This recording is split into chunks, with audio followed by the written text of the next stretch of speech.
Hi guys, I am back with our next chapter of The Giant Germ, chapter 5. I am really excited. It's been a whole weekend since we last read, but remember when we finished, they had been on the fly's foot and the fly flew off and landed on Jimmy's shirt and they got stuck on Jimmy's shirt. And then we found out that Jimmy is sick. And so they're all concerned about also getting sick with a virus. So let's read. Let's see what happens. Chapter 5. How much more bad luck could we have? We really deserved a break. But did we get one? No way. Viruses kept shooting towards us. I was really glad all the windows in the magic school bus were shut tight. The viruses all bounced off without getting inside.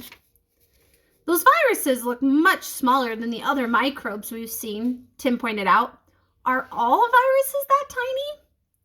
Some are even tinier, DA said. According to my book, viruses can be 20 to 100 times smaller than bacteria. Carlos watched as some of the viruses landed on Jimmy's shirt near the magic school bus. So can viruses be helpful like bacteria and fungi? He asked. Do any of them clean up toxic waste or help plants and animals break down into fresh earth? Wanda borrowed DA's book and took a look. All viruses have just one purpose, she said, to make more of themselves. And to do that, they have to invade living cells. So Wanda's got a little note here called A Variety of Viruses by Wanda. Did you know that there are more than 200 different viruses that can cause you to get a cold? No wonder colds are so common and so hard to cure. Just keep them away from me, Arnold said. Our tiny viral friends are very unusual, Miss Frizzle said. They are really only half alive. Viruses show no sign of life at all when they are on their own. But once they come in contact with something that's alive, they invade it. Then they become very active and do what microbes do best. Reproduce, we all shouted. I guess microbes just can't get enough of themselves, Carlos joked. The trouble is, viruses damage the cells they invade, the Frizz told us. And when that happens, the plant or animal or person being infected can get sick. So, I said, when you talk about the few microbes that can hurt us, viruses go on that list. You hit it right on the nose, Keisha, Miss Frizzle explained. At that moment, Jimmy sneezed. Then he reached over and closed the minivan door. His mom started the engine and we were off. Great. We're on the road with a walking germ factory, Arnold said. Not to worry, Arnold. The good news is that our bodies come equipped with lots of natural defenses to keep viruses and other microbes from making us sick, Miss Frizzle said. We were sure glad to hear that. None of us wanted to catch Jimmy's cold. What made Jimmy's germ defense system break down? Ralphie asked.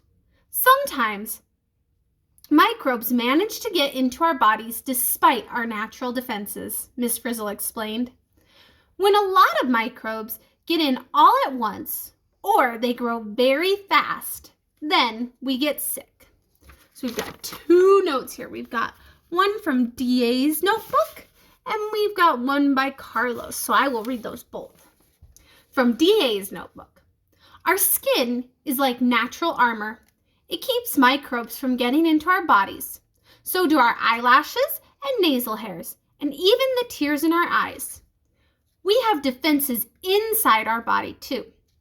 Saliva and mucus make surfaces slippery, so it's hard for microbes to get into our cells and to do damage.